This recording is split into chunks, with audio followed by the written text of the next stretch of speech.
तो hello friends, स्वागत करुच्ची learn from Odisha YouTube channel को।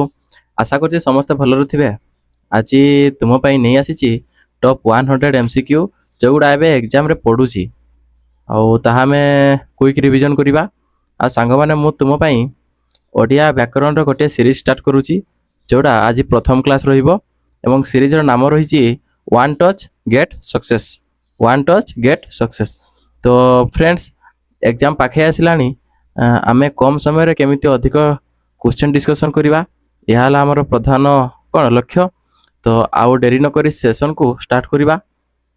तो आउ कही रखी यही सीरीज रो जो माने सीरीज रो जो माने प्रथम रु शेष पर्यंत क्लास करूछंती बा समस्त क्लास कर देइछंती सेमानकर ओडिया फुल मार्क सुनिश्चित पूरा पक्का मु एटा ग्यारंटी देकी कहबी। तो यार जदि आपण यार पीडीएफ नोट्स पाई तुमे आमर learn from Odisha Telegram channel रे जॉइन हो पार एवं प्रत्येक दिन जदि जीके आ करंट अफेयर्स पाई तुमे लर्न फ्रॉम ओडिशा कौन आमर जो व्हाट्सएप चैनल अच्छी जॉइन हो पार। तो ताहा मु लिंक डिस्क्रिप्शन रे दे दीची। तो जल्दी जल्दी जाके जॉइन हो जातु। आउ जदि क्लास टी भलो लागिला तबे लाइक सब्सक्राइब और शेयर करबा को जम्मा रू भूलिबे नहीं। तो चलतु क्लास को स्टार्ट करवा।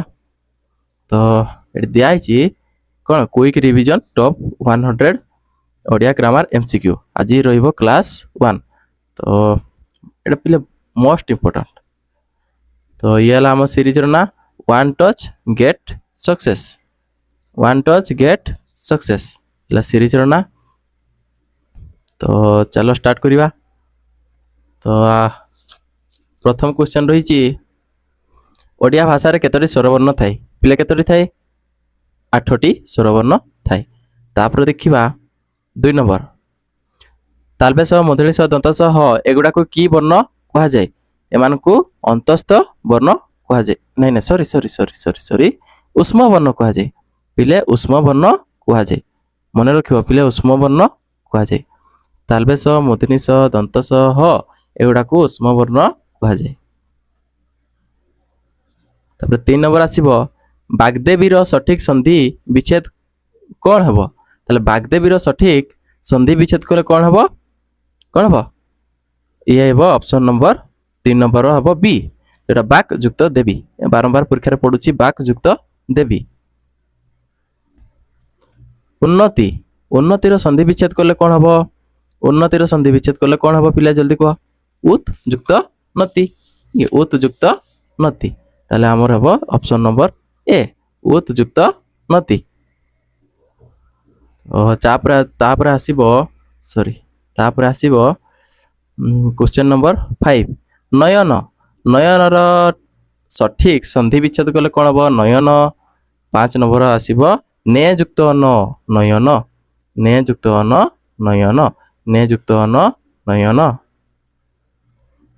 इतस्तत इतस्ततः र संधि विच्छेद कले कौन हबो 6 नंबर सठिक आंसर हबो इत इतः युक्त तत। इतः युक्त तत ऑप्शन नंबर सी। तो तापर देखिबा केउटी एक मूर्धन्य वर्ण केउटी एक मूर्धन्य वर्ण 7 नंबर ऑप्शन नै जिवो कोडा 7 नंबर ऑप्शन हबो ट ला। 7 नंबर ट आमे जानिथिले कोन क च ट त प एटे आसीबो कता मु द अ नहीं कता मु द अ। ताले हमर टोडा कोडा आछि ये हबो मूर्धन्य वर्ण ला। पिले मन रखिबो क च ट त प एटे आसीबो कता मु द अ। ताले टोडा आसीबो मूर्धन्य वर्ण। पवन पवन रो संधि विच्छेद कले कौन हबो पिले पवन। पवन रो संधि विच्छेद कले कौन हबो प युक्त अन। प युक्त अन 8 नंबर आंसर जिवो बी प युक्त अन पवन। जैनेक जनेक जनेक रो संधि विच्छेद कले कौन हबो जनेक 9 नंबर आसन ऑप्शन नै जिवो ए जन युक्त एक।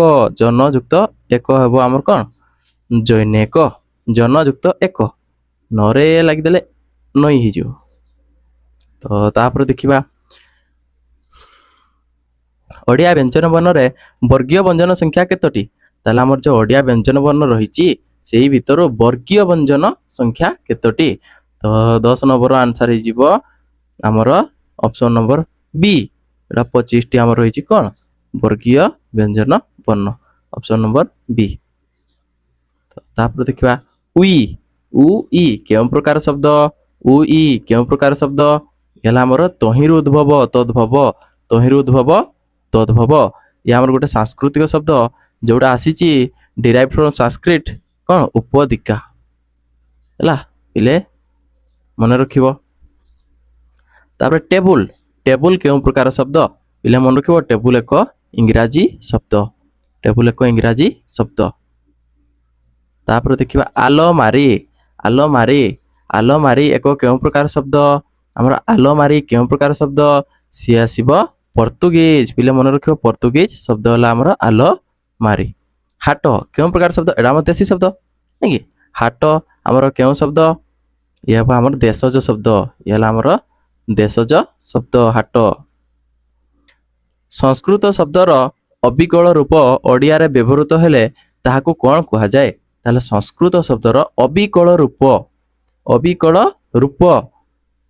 ଆମ ଓଡ଼ିଆରେ ବ୍ୟବହୃତ ହେଲେ ତାହାକୁ କ'ଣ କୁହାଯାଏ? ତାହେଲେ 15 ନମ୍ବର ଆନ୍ସର ହେଇଯିବ ତତ୍ସମ। କହିଲେ ତାହା ସହ ସମାନ। ତାହେଲେ ସଂସ୍କୃତ ଶବ୍ଦର ଅବିକଳ ରୂପ ଯଦି ଓଡ଼ିଆରେ ବ୍ୟବହୃତ ହେଲା ତାକୁ ଆମେ ତତ୍ସମ ଶବ୍ଦ ବୋଲି କହିଥାଉ। ତାହେଲେ ତତ୍ସମ ଇଏ ହେବ ତାହା ସହ ସମାନ। କାତର କେଉଁ ପ୍ରକାରର ଶବ୍ଦ? କାତର। କାତର ଏକ କେଉଁ ପ୍ରକାରର ଶବ୍ଦ? ଇଏ ହେବ ତତ୍ସମ ଶବ୍ଦ। ତତ୍ସମ ଶବ୍ଦ। ଅଦାଲତ କେଉଁ ବୈଦେଶିକ ଶବ୍ଦ? ତାହେଲେ ଅଦାଲତ କେଉଁ ବୈଦେଶିକ ଶବ୍ଦ?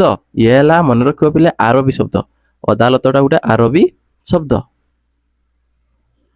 ଚାକୁ କେଉଁ ପ୍ରକାରର ବୈଦେଶିକ ଶବ୍ଦ? ତାହେଲେ ଚାକୁ କେଉଁ ପ୍ରକାରର ବୈଦେଶିକ ଶବ୍ଦ? 18 ନମ୍ବର ଆନ୍ସର ହେବ ଅପସନ୍ ନମ୍ବର ସି ତୁର୍କୀ। କ'ଣ? ତୁର୍କୀ। ଘର ଶବ୍ଦଟି ସଂସ୍କୃତର କେଉଁ ଶବ୍ଦରୁ ଆସିଛି? ତାହେଲେ ପିଲେ ଘର ଶବ୍ଦଟି ସଂସ୍କୃତର କେଉଁ ଶବ୍ଦରୁ ଆସିଛି? ମନେ ରଖିବ ପିଲେ ଘର ହେଉଛି ଆମର ଗୃହ। ଅପସନ୍ ନମ୍ବର ବି ଗୃହ। ଅଖା କେଉଁ ପ୍ରକାରର ଶବ୍ଦ? ଅଖା କେଉଁ ପ୍ରକାରର ଶବ୍ଦ? ଇଏ ଆସିବ ଅପସନ୍ ନମ୍ବର ଏ ଦେଶଜ ଶବ୍ଦ ହେଲା ଅଖା। ଇଏ ହେଲା ଆମ ଦେଶଜ ଶବ୍ଦ ପିଲେ ମନେ ରଖିବ। 21 ନମ୍ବର ହିମାଳୟ ଭାରତର ସବୁଠାରୁ ଉଚ୍ଚ ପର୍ବତ। ଏଠାରେ ହିମାଳୟ କି ପ୍ରକାର ବିଶେଷ୍ୟ? ତାହେଲେ ହିମାଳୟ ଆମ ଭାରତର ସବୁଠାରୁ ଉଚ୍ଚତମ ପର୍ବତ। ତାହେଲେ ଏଠାରେ ଆମର ହିମାଳୟଟା କି ପ୍ରକାର ବିଶେଷ୍ୟ? ତାହେଲେ ମନେ ରଖିବ ଇଏ ହେଲା ଆମର ସଂଜ୍ଞାବାଚକ ବିଶେଷ୍ୟ।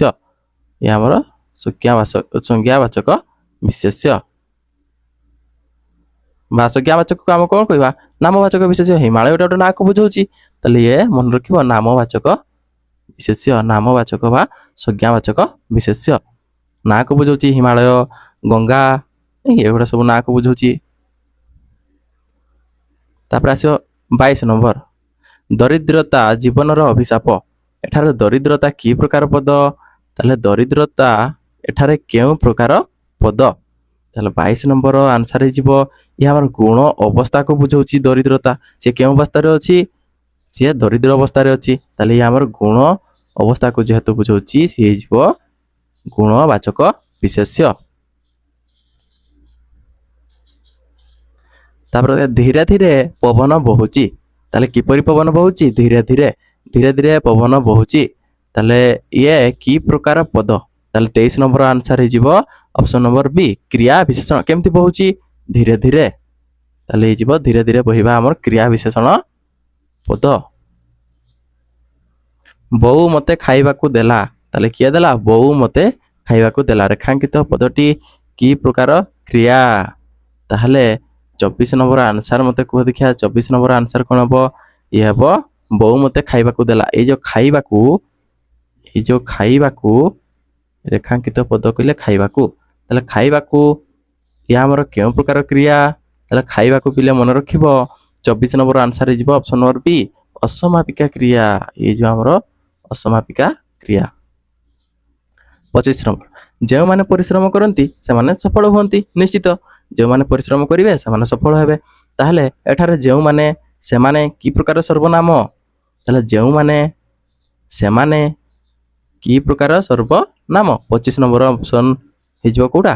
ପୁରୁଷବାଚକ ନିର୍ଦ୍ଦେଶାତ୍ମକ ଆପେକ୍ଷିକ, ଏଟା ଆପେକ୍ଷିକ ବା ସମ୍ବନ୍ଧ ବାଚକ। ଇ ହେଇଯିବ ଅପସନ୍ ନମ୍ବର ସି, ଆପେକ୍ଷିକ ବା ସମ୍ବନ୍ଧ ବାଚକ।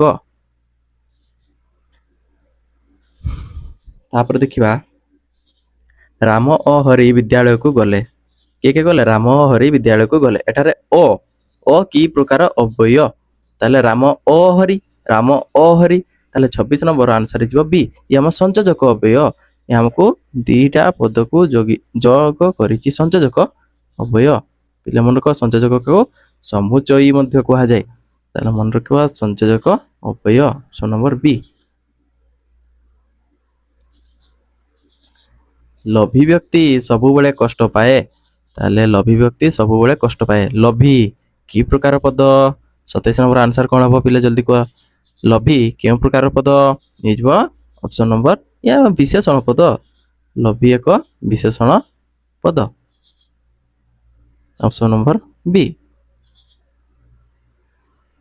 ତୁମେ କ'ଣ ଖାଉଛ? ତୁମେ କ'ଣ ଖାଉଛ? ରେଖାଙ୍କିତ ପଦଟି କି ପ୍ରକାର ସର୍ବନାମ? ତାହେଲେ ତୁମେ କ'ଣ ଖାଉଛ? ତାହେଲେ ଏଇଠି ଯେଉଁ କ'ଣ ରହିଲା, ଏଇ ଯେଉଁ କ'ଣ ରହିଲା, ଇଏ ରେଖାଙ୍କିତ ପଦଟି କି ପ୍ରକାର ସର୍ବନାମ? ତାହେଲେ 28 ନମ୍ବର ହେବ ଅପସନ୍ ନମ୍ବର ବି, ପ୍ରଶ୍ନବାଚକ। କ'ଣ ଖାଉଛ ସେ ପ୍ରଶ୍ନକୁ ବୁଝୁଛି, ତାହେଲେ ଇଏ ଆମର ହେବ ପ୍ରଶ୍ନବାଚକ ସର୍ବନାମ। ସେ ପଢ଼ୁ ପଢ଼ୁ ଶୋଇପଡ଼ିଲା। ତାହେଲେ ସେ ପଢ଼ୁ ପଢ଼ୁ ଶୋଇପଡ଼ିଲା। ଏଠାରେ ପଢ଼ୁ ପଢ଼ୁ କି କ୍ରିୟା? ତାହେଲେ ଏଇ ଯେଉଁ ପଢ଼ୁ ପଢ଼ୁ କେଉଁ କ୍ରିୟା ହେବ? ତାହେଲେ ମନେ ରଖିବ ପିଲା 29 ନମ୍ବର ଆନ୍ସର ହେଇଯିବ ଅସମାପିକା କ୍ରିୟା। ପଢ଼ୁ ପଢ଼ୁ, ଖାଉ ଖାଉ ଏମାନେ ହେଇଯିବ ଅସମାପିକା କ୍ରିୟା। 30 ନମ୍ବର, ରାଜା ଚତୁର ଅଟନ୍ତି। ଏଠାରେ ଚତୁର କି ପ୍ରକାର ବିଶେଷଣ? ତାହେଲେ ରାଜା ଚତୁର ଅଟନ୍ତି। ଏଠାରେ ଚତୁର କି ପ୍ରକାର ବିଶେଷଣ? ପିଲା ମନେ ରଖିବ, ଇଏ ହେଇଯିବ ବିଧେୟ ବିଶେଷଣ, ଅପସନ୍ ନମ୍ବର ବି, ବିଧେୟ ବିଶେଷଣ। ତାହେଲେ ବିଧେୟ ବିଶେଷଣ ଦିଆହେଇଛି because it comes after the noun ବା ଭର୍ବ। ତାହେଲେ ମନେ ରଖ, ବିଧେୟ ବିଶେଷଣ ଆମର ନାଉନ୍ କିମ୍ବା କ'ଣ କ୍ରିୟା ବା ଆମର କ'ଣ କହିବା ବିଶେଷ୍ୟ କିମ୍ବା କ୍ରିୟା ପରେ ଲାଗିଥାଏ। ତାହେଲେ ରାଜା, ତାହେଲେ ରାଜା ଇଏ ହେଇଯିବ କ'ଣ ବିଶେଷ୍ୟ। ସେଥିପାଇଁ ବିଶେଷ୍ୟ ପରେ ଯଦି ଆମର ଲାଗିବ ବିଶେଷଣ, ତାହେଲେ ତାକୁ କହିବା ବିଧେୟ ବିଶେଷଣ। କର୍ତ୍ତୃକାରକ, ତାହେଲେ କର୍ତ୍ତୃକାରକରେ କେଉଁ ବିଭକ୍ତି ହୁଏ? ପିଲେ ମନେ ରଖିବ, ମୋଷ୍ଟ ଇମ୍ପୋର୍ଟାଣ୍ଟ କାରକ ବିଭକ୍ତି। ଆଉ ଯଦି ଚାହିଁବ କାରକ ବିଭକ୍ତିର ମୁଁ ଗୋଟେ ସମ୍ପୂର୍ଣ୍ଣ କ୍ଲାସ୍ ନେଇ ଆସିବି, ପ୍ରତ୍ୟେକ ଇଣ୍ଡିଭିଜୁଆଲ କ୍ଲାସ୍ ନେଇ ଆସିବା। ତ ପିଲେ ସେଇ ଅନୁସାରେ ଟିକେ ଚ୍ୟାନେଲକୁ ସପୋର୍ଟ କର। ପିଲେ ନୂଆ ଚ୍ୟାନେଲ ଖୋଲା ହେଉଛି, ଟିକେ ସପୋର୍ଟ କରିବ। ତ ଦେଖିବା କର୍ତ୍ତୃକାରକରେ କେଉଁ ବିଭକ୍ତି ହୁଏ? ତାହେଲେ କର୍ତ୍ତୃକାରକରେ ମନେ ରଖିବ ପିଲେ ଆମର ପ୍ରଥମା ବିଭକ୍ତି ହୁଏ। କର୍ତ୍ତୃକାରକରେ ପ୍ରଥମା ବିଭକ୍ତି। ତାପରେ ଦେଖିବା, ରାବଣ ବାଣରେ ବାଳିକୁ ମାରିଲେ। ତାହେଲେ ଏଠାରେ ବାଣରେ କେଉଁ କାରକ? ପିଲେ ବାଣରେ ହେବ ଆମର କେଉଁ କାରକ? ସେ ଯିବ କରଣ କାରକ। କରଣ କାରକରେ କେଉଁ ବିଭକ୍ତି ହୁଏ? ତୃତୀୟା ବିଭକ୍ତି ହୁଏ। ତାହେଲେ ମନେ ରଖିବ କରଣ କାରକରେ ତୃତୀୟା ବିଭକ୍ତି।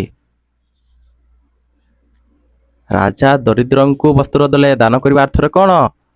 ରାଜା ଦରିଦ୍ରଙ୍କୁ ବସ୍ତ୍ର ଦେଲେ। ଦରିଦ୍ରଙ୍କୁ ଦାନ କରିବା ଅର୍ଥରେ ପିଲା ମନେ ରଖିବ ଚତୁର୍ଥୀ ବିଭକ୍ତି, ଏଟା ସମ୍ପ୍ରଦାନେ ଚତୁର୍ଥୀ ହେଲା। ପିଲା ମନେ ରଖିବ ଦାନ କରିବା ଅର୍ଥରେ ଚତୁର୍ଥୀ ବିଭକ୍ତି ହୁଏ,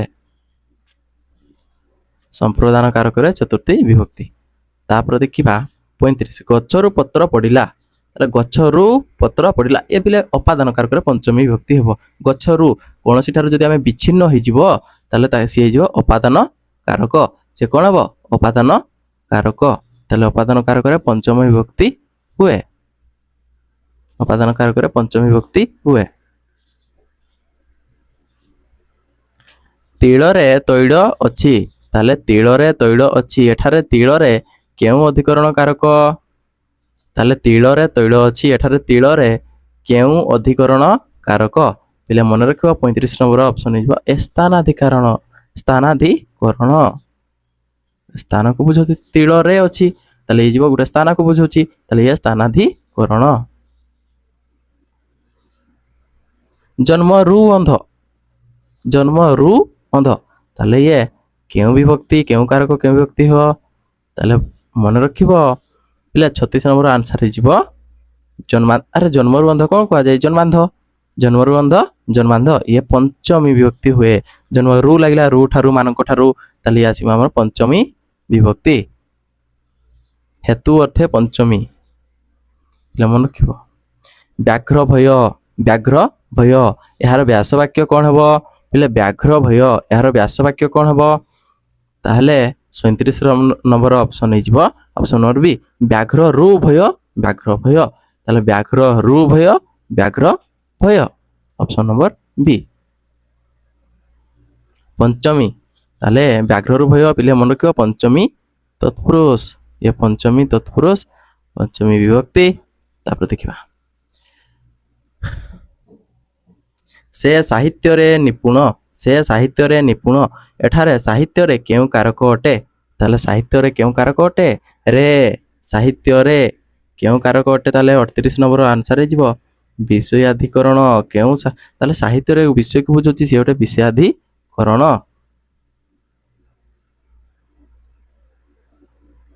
39 ନମ୍ବର 39 ଶ୍ରମ ବିନା ବିଦ୍ୟା ହୁଏ ନାହିଁ ତାହେଲେ ବିନା ଶ୍ରମରେ କୋଉଠି ବିଦ୍ୟା ହବ ଶ୍ରମ ବିନା ବିଦ୍ୟା ହୁଏ ନାହିଁ ଏଠାରେ ବିନା ଯୋଗେ କେଉଁ ବିଭକ୍ତି ହୋଇଛି ତାହେଲେ ପିଲା ମନେ ରଖିବ ବିନା ଯୋଗେ କେଉଁ ବିଭକ୍ତି ହେବ ବିନା ଯୋଗେ ଦ୍ୱିତୀୟ ବି ହେବ ଦ୍ୱିତୀୟ ହେବ ତୃତୀୟ ବି ହେବ ପଞ୍ଚମୀ ବି ହେବ ପିଲା ମନେ ରଖିବ ବିନା ଯୋଗେ ଦ୍ୱିତୀୟ ହେଇପାରେ ତୃତୀୟ ହେଇପାରେ ପଞ୍ଚମୀ ବି ମଧ୍ୟ ହେଇପାରେ।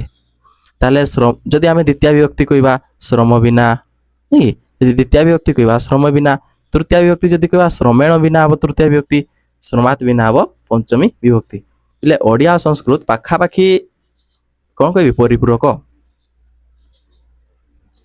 ତାପରେ ଦେଖିବା 40 ନମ୍ବର କ୍ରିୟାପଦ ସହିତ ଯାହାର ସାକ୍ଷାତ ସମ୍ବନ୍ଧ ନଥାଏ ତାହାକୁ କ'ଣ କୁହାଯାଏ ତାହେଲେ କ୍ରିୟାପଦ ସହିତ ଯାହାର ସାକ୍ଷାତ ସମ୍ବନ୍ଧ ନଥାଏ ତାହାକୁ କ'ଣ କୁହାଯାଏ ଇଏ ହେଲା ସମ୍ବନ୍ଧ ପଦ। ତାପରେ ଦେଖିବା ଉପକୂଳ ଏହା କେଉଁ ସମାସର ଉଦାହରଣ ତାହେଲେ ଉପକୂଳ ଏହା କେଉଁ ସମାସର ଉଦାହରଣ ପିଲା ମନେ ରଖିବ ଇଏ ଆମର ଅବ୍ୟୟୀଭାବ ସମାସ।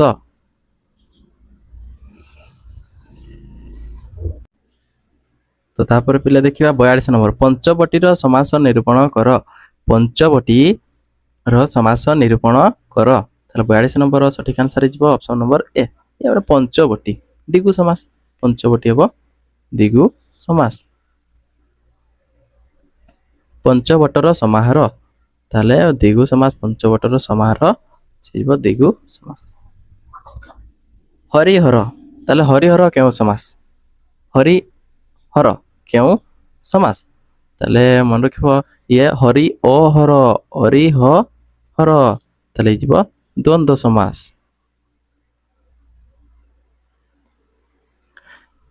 ପୀତାମ୍ବର କାହାକୁ କୁହାଯାଏ ଶ୍ରୀକୃଷ୍ଣ କେଉଁ ସମାସର ଅନ୍ତର୍ଗତ ତାହେଲେ 44 ନମ୍ବର ଆନ୍ସର ହେଇଯିବ ଇଏ ହେଇଯିବ ବହୁବ୍ରୀହି ସମାସ ମନେ ରଖିବ ପିଲା ବହୁବ୍ରୀହି ସମାସ। ତାହେଲେ ବହୁବ୍ରୀହି ପିତ ଅମ୍ବର ଯାହାର ତାହେଲେ ସିଏ ହେଇଯିବ ପୀତାମ୍ବର ପିତ ଅମ୍ବର ଯାହାର ପୀତାମ୍ବର ଅନ୍ୟ ପଦର ପ୍ରାଧାନ୍ୟ ଦିଆହଉଛି।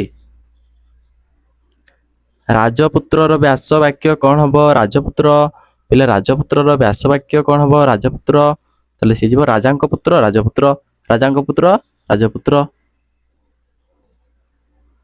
ପିଲେ ରାଜାଙ୍କ ପୁତ୍ର ରାଜପୁତ୍ର ଷଷ୍ଠୀ ତତ୍ପୁରୁଷ ମନେ ରଖିବ। ଯେଉଁ ସମାସରେ ସମସ୍ତ ପଦ ମଧ୍ୟରୁ କାହାରି ଅର୍ଥ ପ୍ରଦାନ ନ ହୋଇ ଅନ୍ୟ ଅର୍ଥ ପ୍ରକାଶ ପାଏ ତାହାକୁ କ'ଣ କୁହାଯାଏ ତାହେଲେ ଯେଉଁ ସମାସରେ ସମସ୍ତ ପଦ ମଧ୍ୟରୁ କାହାରି ଅର୍ଥ ପ୍ରଦାନ ନ ହୋଇ ଅନ୍ୟ ଅର୍ଥ ପ୍ରକାଶ ପାଏ ତାହାକୁ କ'ଣ କୁହାଯାଏ ତାହେଲେ 40 ନମ୍ବର ଆନ୍ସର ହେଇଯିବ ଅପସନ ନମ୍ବର ବହୁବ୍ରୀହି ସମାସ ବି।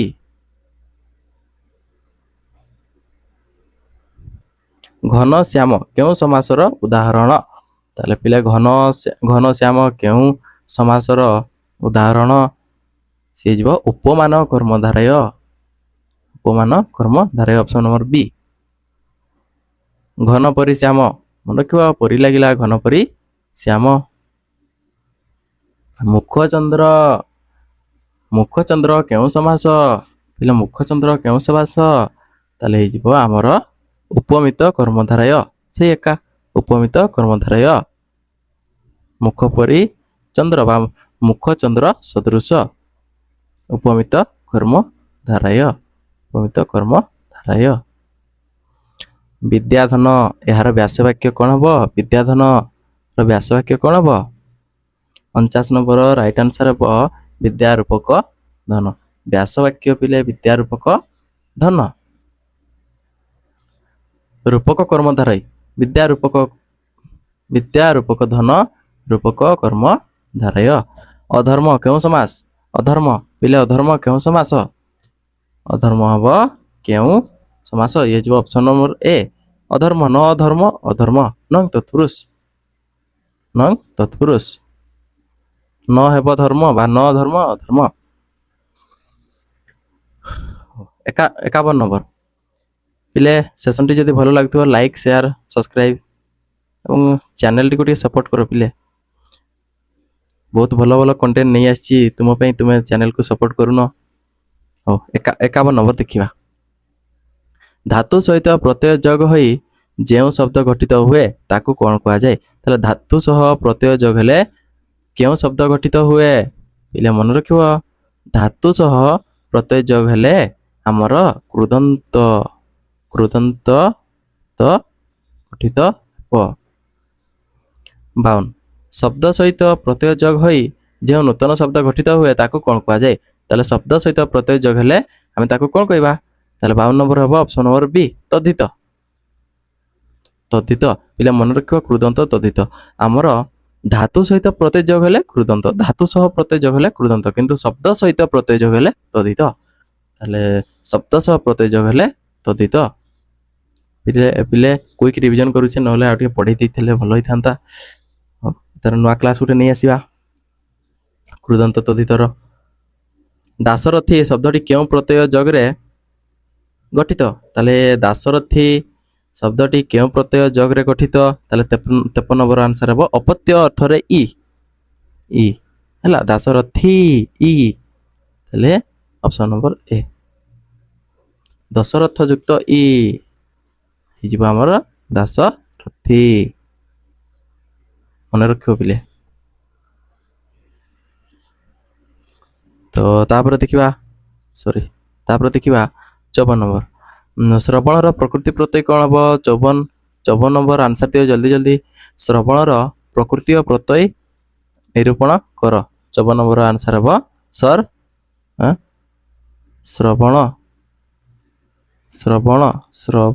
ଶ୍ରବଣ କ'ଣ ହବ ପିଲେ? କ'ଣ ହବ? ଶ୍ରୁ ଯୁକ୍ତ ଅନ ହେବ। ଶ୍ରୁ ଯୁକ୍ତ ଅନ ଏଠି ଅପସନ୍ ନାହିଁ ବୋଧେ। ତାହେଲେ ହେବ ଆମର ଶ୍ରୁ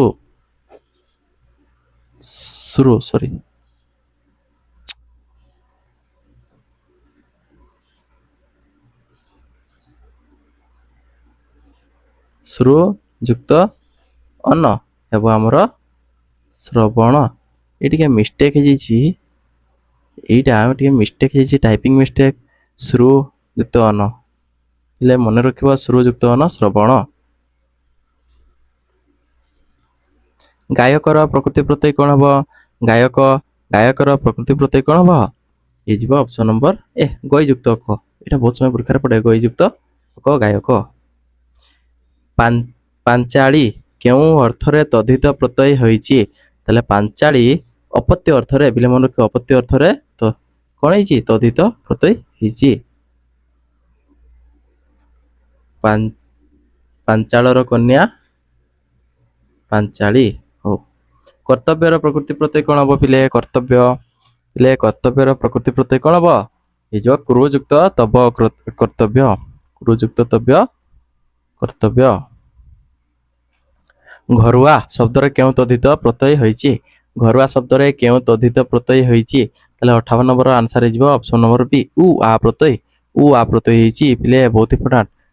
ଘରୁଆ ଏଥର ବୋଧେ ଫରେଷ୍ଟ ଗାର୍ଡ ଏକ୍ଜାମରେ ପଡ଼ିଥିଲା ଘରୁଆ ଶବ୍ଦରେ କେଉଁ ତଦ୍ଧିତ ପ୍ରତ୍ୟୟ ହେଇଛି? ଉ ଆ ପ୍ରତ୍ୟୟ ମନେ ରଖିବ।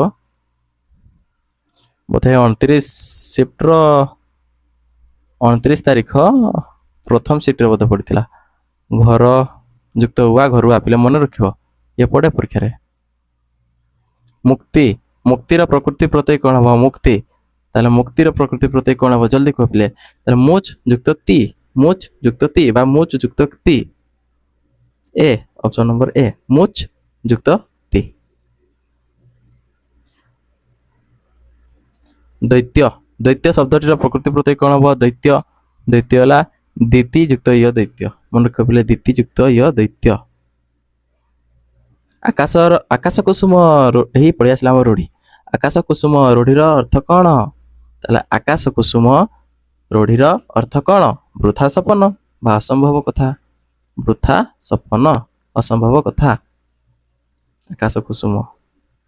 ଗଠଖଣ୍ଡିଆ, ଗଠଖଣ୍ଡିଆ କ'ଣ ହେବ? ଗଠଖଣ୍ଡିଆ ଇଏ ହେବ ଅପସନ୍ ନମ୍ବର କ'ଣ? 62ର ଅପସନ୍ ନମ୍ବର ଏ ଦଳରୁ ବିଚ୍ଛିନ୍ନ ହୋଇ ରହିବା ବ୍ୟକ୍ତି। ତାହେଲେ ଗଠଖଣ୍ଡିଆ ହେବ ଦଳରୁ ବିଚ୍ଛିନ୍ନ ହୋଇ ରହିବା ବ୍ୟକ୍ତି। Option number A.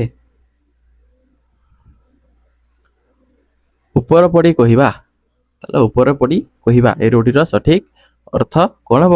ଉପରେ ରହି ଚିତ୍କାର କରିବା, ନ ପଚାରୁଣୁ କହିବା, ମିଛ କହିବା, ସତ୍ୟ ଗୋପନ କରିବା। ତାହେଲେ ପିଲେ କୁହ 63 ନମ୍ବର ଆନ୍ସର କ'ଣ ହେବ? ନ ପଚାରୁଣୁ କହିବା। ଉପରେ ପଡ଼ି କହିବା, ତାକୁ କିଛି ପଚାରି ନଥିବ ସିଏ କହୁଥିବ, ଉପରେ ପଡ଼ି କହୁଥିବ ନାଇଁ କି? ତାହେଲେ ନ ପଚାରୁଣୁ କହିବା। ଅରଣ୍ୟ ରୋଦନ, ଅରଣ୍ୟ ରୋଦନ 64 ନମ୍ବର ଆନ୍ସର କ'ଣ? ଅରଣ୍ୟ ରୋଦନ ବୃଥା ପ୍ରାର୍ଥନା ବା ନିଷ୍ଫଳ ବିଳାପ। ବୃଥା ପ୍ରାର୍ଥନା, ତାହେଲେ ଅରଣ୍ୟ ରୋଦନ ବୃଥା ପ୍ରାର୍ଥନା। 65 ଚରମନ ଚଷି ଗାଡ଼ିରେ, ତାହେଲେ ଚରମନ କୋଉଠି? ଚଷି ଗାଡ଼ିରେ। ଏହି ଲୋକବାଣୀର ଅର୍ଥ କ'ଣ? ଇଏ ପିଲେ ରୂଢ଼ି ନୁହଁ, ଇଏ ଲୋକବାଣୀ। ଆମର ପୁରାତନରେ ଯେଉଁ ଲୋକମାନେ ବ୍ୟବହାର କରୁଥିବା ବାଣୀକୁ ଲୋକବାଣୀ କୁହାଯାଏ। ତାହେଲେ ଚରମନ ଚଷି ଗାଡ଼ିରେ, ଚରମନ କୋଉଠି? ଚଷି ଗାଡ଼ିରେ। ତାହେଲେ 65 ନମ୍ବର ଆନ୍ସର ହେଇଯିବ ଅପସନ୍ ନମ୍ବର ବି। ତାହେଲେ 65 ନମ୍ବର ଆନ୍ସର ହେବ ଅପସନ୍ ନମ୍ବର ବି। ପାପୀ ବ୍ୟକ୍ତି ସବୁବେଳେ ଭୟଭୀତ ଅବସ୍ଥାରେ ଥାଏ। ତାହେଲେ କ'ଣ? ପାପୀ ବ୍ୟକ୍ତି ସବୁବେଳେ ଭୟଭୀତ ଅବସ୍ଥାରେ ଥାଏ। ଯେ ପାପ କରିଥିବ ସେ ସବୁବେଳେ ଭୟଭୀତ ଅବସ୍ଥାରେ ରହିବ ହେଲା। ତାପରେ 64ର ଦେଖିବା କପାଳ ଲିଖନ କେ ମେଣ୍ଟିବ। ତାହେଲେ କପାଳ ଲିଖନ କେ ମେଣ୍ଟିବ ଏହାର ଅର୍ଥ କ'ଣ? ଭାଗ୍ୟ ଲେଖା ବଦଳିବ ନାହିଁ। ପିଲା ମନେ ରଖିବ ଅପସନ୍ ନମ୍ବର ବି, ଭାଗ୍ୟ ଲେଖା ବଦଳିବ ନାହିଁ। ଆଖି ଦେଖାଉଥିବା, ରୂଢ଼ିର ଅର୍ଥ କ'ଣ? ଆଖି ଦେଖାଉଥିବା, ରୂଢ଼ିର ଅର୍ଥ କ'ଣ? ଧମକେଇବା, ଡରେଇବା। ସେ ଆଖି ଦେଖାଉଛି ମୋତେ ନାଇଁ କି? ତାହେଲେ ଡରେଇବା, ଧମକେଇବା। 68 ଉଷୁନା ଧାନ ଗଜା ହେବା, ଉଷୁନା ଧାନ ଗଜା ହେବା ଏ ରୂଢ଼ିର ସଠିକ୍ ଅର୍ଥ କ'ଣ ହେବ? ଉଷୁନା ଧାନ ଗଜା ହେବା କ'ଣ ହେବ ପିଲେ? ତାହେଲେ ହେଇଯିବ ଅସମ୍ଭବ ସମ୍ଭବ ହେବା, ଅସମ୍ଭବ ସମ୍ଭବ ହେବା। ତେଲିଆ ମୁଣ୍ଡରେ ତେଲ, ତେଲିଆ ମୁଣ୍ଡରେ ତେଲ କ'ଣ ହେବ? ଲୋକବାଣୀର ପ୍ରକୃତ ଅର୍ଥ ତେଲିଆ ମୁଣ୍ଡରେ ତେଲ। ତାହେଲେ ମୁଣ୍ଡରେ ଅଧିକ ତେଲ ଦେବା ସ୍ୱଚ୍ଛଳ ବ୍ୟକ୍ତିକୁ ଅଧିକ ସାହାଯ୍ୟ କରିବା। ଦେଖ ତେଲିଆ ମୁଣ୍ଡରେ ତେଲ, ଏତାର ଆନ୍ସର ହେବ ସ୍ୱଚ୍ଛଳ ବ୍ୟକ୍ତିକୁ ଅଧିକ ସାହାଯ୍ୟ କରିବା। ତାହେଲେ ସ୍ୱଚ୍ଛଳ ବ୍ୟକ୍ତିକୁ ଅଧିକ ସାହାଯ୍ୟ କରିବା। ଅପସନ୍ ନମ୍ବର ବି। କୁହୁଡ଼ି ପହଁରିବାର ଅର୍ଥ କ'ଣ ହେବ? କୁହୁଡ଼ି ପହଁରିବା ରୂଢ଼ିର ଅର୍ଥ କ'ଣ? କୁହୁଡ଼ି ପହଁରିବା ଇଏ ଅପସନ୍ ନମ୍ବର ଆରେ କୁହୁଡ଼ି ପହଁରିବା ବୃଥା ପରିଶ୍ରମ କରିବା, ବୃଥା ପରିଶ୍ରମ କରିବା। 71 ନଭ ଶବ୍ଦର ସଠିକ୍ ପ୍ରତିଶବ୍ଦ କ'ଣ ହେବ? ନଭ କହିଲେ କ'ଣ? ନଭ କହିଲେ ଆମର ଆକାଶ। ପିଲା ମନେ ରଖିବ ପ୍ରତିଶବ୍ଦ ପରୀକ୍ଷାରେ ପଡ଼ୁଛି। ନଭ କହିଲେ ଆକାଶ, ଯେମିତି ପୃଥିବୀର କ'ଣ? ଧରା, ବସୁଧା ଆଉ ଧରିତ୍ରୀ। ଜଳର ସେମିତି, ଜଳର ପିଲା ମନେ ରଖିବ ଜୀବନ, ସବୁବେଳେ ପରୀକ୍ଷାରେ ପଡ଼ୁଛି। ପବନ ବା ବତାସ ମନେ ରଖିବ। କେଉଁଠି ପୃଥିବୀର ପ୍ରତିଶବ୍ଦ ନୁହେଁ କହିଛି? ତାହେଲେ କେଉଁଠି ପୃଥିବୀର ପ୍ରତିଶବ୍ଦ ନୁହେଁ? ତାହେଲେ ମେଦିନୀ, ବସୁନ୍ଧରା, ତଟିନୀ, ଅବନୀ ଗୁଡ଼ା ପୃଥିବୀର ପ୍ରତିଶବ୍ଦ ନୁହେଁ ପିଲେ। ତାହେଲେ ମନେ ରଖିବ 72 ନମ୍ବର ଆନ୍ସର ହେଇଯିବ ତଟିନୀ। ତଟିନୀ 72 ନମ୍ବର ଆନ୍ସର ହେବ ଅପସନ୍ ନମ୍ବର ସି, ତଟିନୀ। ତଟିନୀ କହିଲେ କ'ଣ? ନଦୀ। ପିଲେ ତଟିନୀର ଅର୍ଥ ନଦୀ। ନଦୀ। ଉତ୍କର୍ଷର ବିପରୀତ ଶବ୍ଦ କ'ଣ ହେବ? ଉତ୍କର୍ଷର ବିପରୀତ ଶବ୍ଦ କ'ଣ ହେବ? ଉତ୍କର୍ଷର ବିପରୀତ ଶବ୍ଦ ହେବ ଆମର ଅପକର୍ଷ। ଉତ୍କର୍ଷର ଅପକର୍ଷ। ଉତ୍କର୍ଷର ଅପକର୍ଷ। ଉତ୍କର୍ଷର ଅପକର୍ଷ। ଅନୁରାଗର ବିପରୀତ କ'ଣ ହେବ? ଅନୁରାଗର ବିରାଗ। ଅନୁରାଗ ବିରାଗ।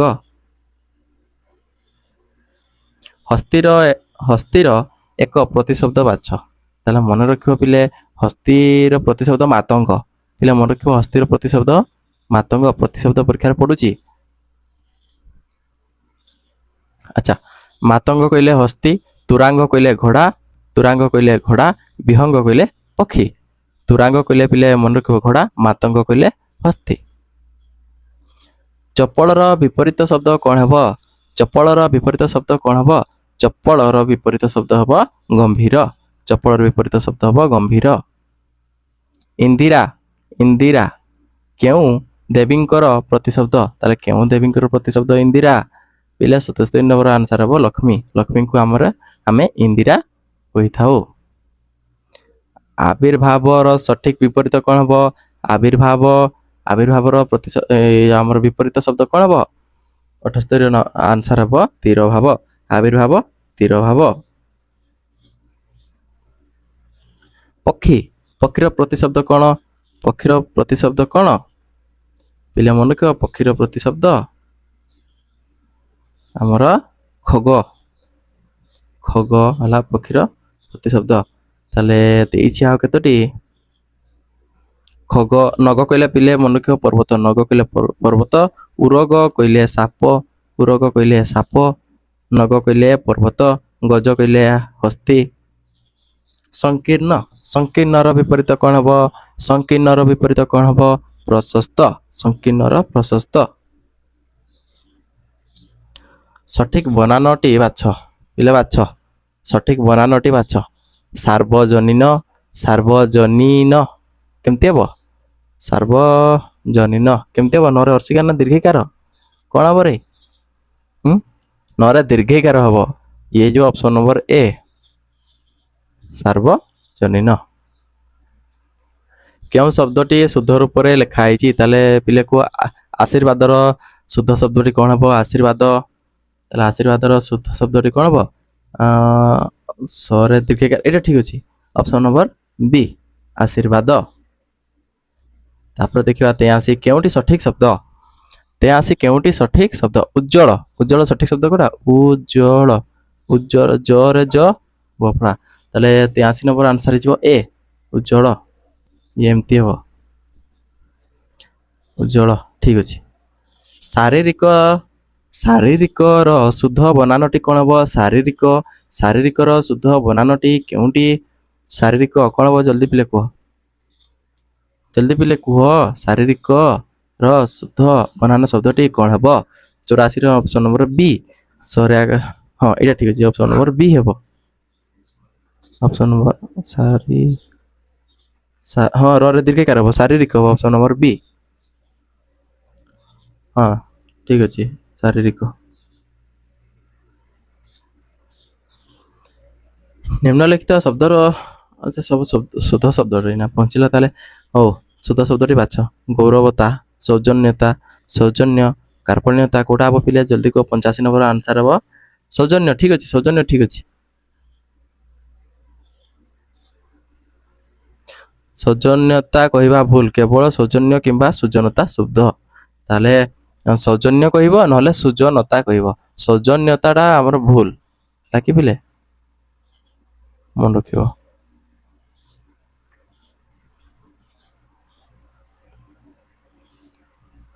ସେମିତି ଆମେ ଗୌରବ କହିପାରିବା, ଗୌରବତା ନୁହେଁ।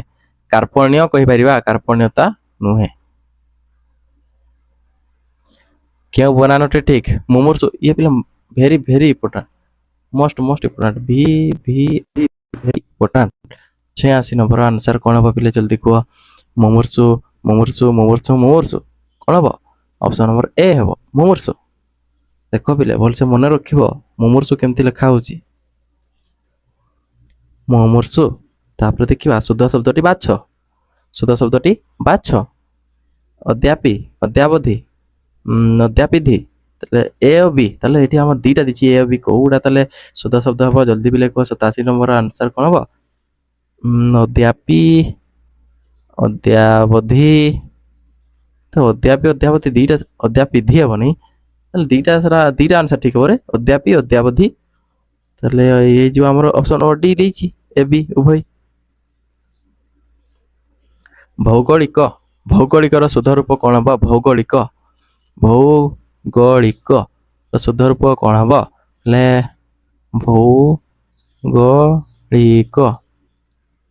ଭୌଗୋଳିକ କ'ଣ ହେବ ଜଲ୍ଦି ପିଲେ କୁହ। ଅପସନ୍ ନମ୍ବର କ'ଣ ହେବ? ଏରେ ଭୌଗୋଳିକ ହେବନି, ଭୌଗୋଳିକ ଲ ଆସିବନି, ନାଇଁ ଠିକ୍ ଅଛି, ଅପସନ୍ ନମ୍ବର ବି ହେବ। ହେ ପିଲେ ମନେ ରଖିବ, ଅପସନ୍ ନମ୍ବର ବି ହେବ। କେଉଁଠି ଶୁଦ୍ଧ ପଦ?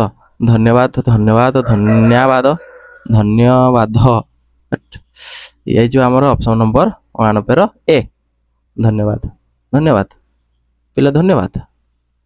ତାପରେ ଆସିବ ସଠିକ୍ ଶବ୍ଦଟି ଚିହ୍ନଟ କର। ସଠିକ୍ ଶବ୍ଦଟି ଚିହ୍ନଟ କର। ପ୍ରତିଯୋଗିତାର ସଠିକ୍ ଶବ୍ଦ କ'ଣ ହେବ? ପ୍ରତିଯୋଗିତା, ପ୍ରତିଯୋଗିତା କ'ଣ ହେବ ପିଲେ? ଜଲ୍ଦି କୁହ, ଜଲ୍ଦି କୁହ। ଅପସନ୍ ନମ୍ବର ଆଇଟା ଠିକ୍ ଅଛି, ଏଟା ଠିକ୍ ଅଛି। ପ୍ରତିଯୋଗିତା, ପ୍ରତିଯୋଗିତା, ଆହା ଆହା କି ସୁନ୍ଦର ଦୃଶ୍ୟ, ଏହା କି ପ୍ରକାର ବାକ୍ୟ? ତାହେଲେ କୁହ ପିଲେ, ଆହା କି ସୁନ୍ଦର ଦୃଶ୍ୟ, ଏହା କି ପ୍ରକାର ବାକ୍ୟ? ତାହେଲେ କୁହ 91ର ଆନ୍ସର କ'ଣ ହେବ?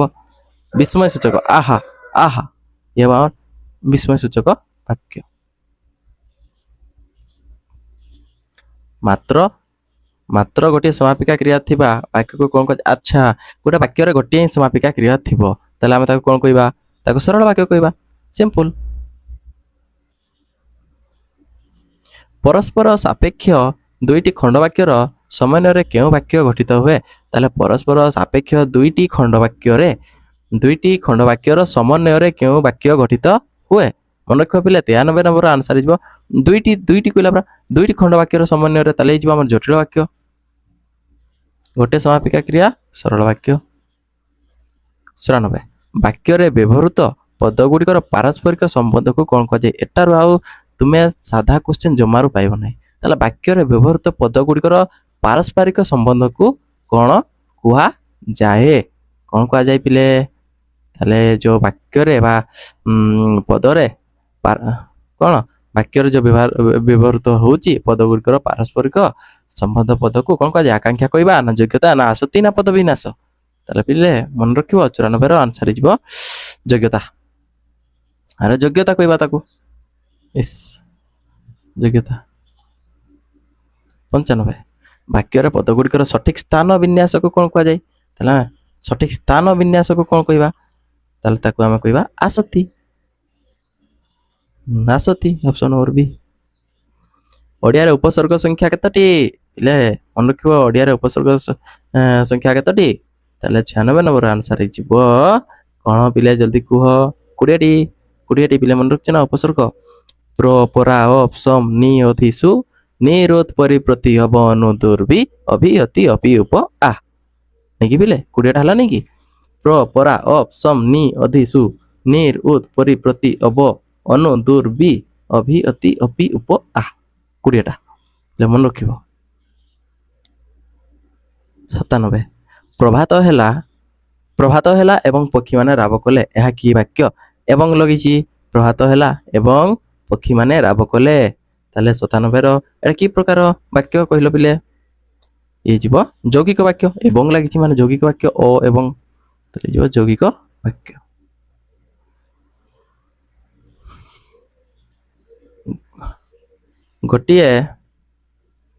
ଗୋଟିଏ ପଦକୁ ବାରମ୍ବାର ପ୍ରକାଶ ନ କରି ତା ବଦଳରେ ଯେଉଁ ପଦ ବ୍ୟବହାର କରାଯାଏ ତାକୁ କ'ଣ କୁହାଯାଏ? ଆଚ୍ଛା, ଗୋଟେ ପଦକୁ ଆମେ ବାରମ୍ବାର ବ୍ୟବହାର କରିବା ନାହିଁ, ତା ପଦ ବଦଳରେ ଆମେ ଅନ୍ୟ କିଛି ବ୍ୟବହାର କରିବା, ତାକୁ କ'ଣ କହିବା? ଜଲ୍ଦି, ସର୍ବନାମ। ୟେସ୍, ସର୍ବନାମ।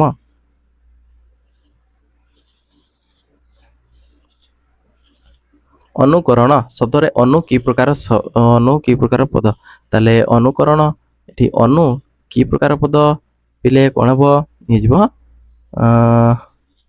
କ'ଣ ପରେ? ଅନୁ, ହବ ଅନୁ, ତାହେଲେ ଏଇ ଯେଉଁ ଆମର ଉପସର୍ଗ ବି ଅଛି, ଅନୁ କହିଲେ ଉପସର୍ଗ ବି ଅଛି ଆଉ ଅବୟ ବି ହେବ, ତାହେଲେ ହେଇଯିବ ଅପସନ୍ ନମ୍ବର ଡି ବି ହେଲା, ଡି ହେବ ଡି। ତାହେଲେ ଇଏ ଆମର ଉପସର୍ଗ ବି ଅଛି ଅବୟ ବି 100। ଲାଷ୍ଟ କ୍ୱେଶ୍ଚନ୍ ପିଲେ ତୁମ ପାଇଁ ଲାଷ୍ଟ କ୍ୱେଶ୍ଚନ୍ ରହିଛି, ଯାହାଦ୍ୱାରା କ୍ରିୟା ସାଧିତ ହୁଏ ତାହାକୁ କେଉଁ କାରକ କୁହାଯାଏ? ପିଲେ କମେଣ୍ଟ ମାଧ୍ୟମରେ ଜଣେଇବ କି? ନା ମୁଁ କହିଦେଉଛି, ଯାହାଦ୍ୱାରା କ୍ରିୟା ସାଧିତ ହୁଏ ତାହାକୁ କେଉଁ କାରକ କୁହାଯାଏ? ପିଲେ 100 ନମ୍ବର ଆନ୍ସର୍ କ'ଣ ହେବ? କରଣ କାରକ। ଠିକ୍ ଅଛି, କରଣ କାରକ। ଇସ୍ ଆଉ ନାହିଁ ନାଇଁ, ତାହେଲେ କ'ଣ ହେବ? କରଣ କାରକ। ହେଲେ ମୋତେ କହିପାରିବ କି କରଣ କାରକରେ କେଉଁ ବିଭକ୍ତି ହୁଏ? ହେଲେ ମନେ କହ, କରଣ କାରକରେ ଦ୍ୱିତୀୟା ବିଭକ୍ତି ହୁଏ, କର୍ତ୍ତା କାରକରେ ପ୍ରଥମା, ଅପାଦାନେ ପଞ୍ଚମୀ, ସମ୍ପ୍ରଦାନେ ଚତୁର୍ଥୀ। ମନେ ରଖିବ। ତ ଥ୍ୟାଙ୍କ ୟୁ ଏଭ୍ରିୱାନ୍। ପିଲେ ଯଦି ସେସନ୍ଟି ଭଲ ଲାଗିବ ତାହେଲେ ଲାଇକ୍ ସେୟାର ସବସ୍କ୍ରାଇବ୍ କରିବାକୁ ଜମାରୁ ଭୁଲିବ ନାହିଁ। ପିଲେ ନୂଆ ଚ୍ୟାନେଲଟି ଖୋଲିଛି ଲର୍ନ ଫ୍ରମ୍ ଓଡ଼ିଶା, ତାକୁ ଟିକେ ସପୋର୍ଟ କର। ଆଉ କ'ଣ କହିବି, ଥ୍ୟାଙ୍କ ୟୁ ଏଭ୍ରିୱାନ୍। ତାପରେ ଆମେ ଆମର series one touch get success series ତାର କ୍ଲାସ୍ ନମ୍ବର 2 ନେଇ ଆସିବା ଓଡ଼ିଆ ଗ୍ରାମର, ଏମିତି ଟପ୍ କ୍ୱେଶ୍ଚନ୍ ନେଇ ଆସିବା 100 ପୁଣି। ତ ଦେଖା ହେବ ତା ପରବର୍ତ୍ତୀ ସେସନ୍ରେ। ତ ସେତିକି ପର୍ଯ୍ୟନ୍ତ ବିଦାୟ ଦିଅ। ତ ରହୁଛି, ଧନ୍ୟବାଦ, ଥ୍ୟାଙ୍କ ୟୁ। ଆଉ କ'ଣ କହିବି, ଢେର ସାରା ଭଲ ପାଇବା। ହଉ ପିଲେ ରହୁଛି, ଧନ୍ୟବାଦ।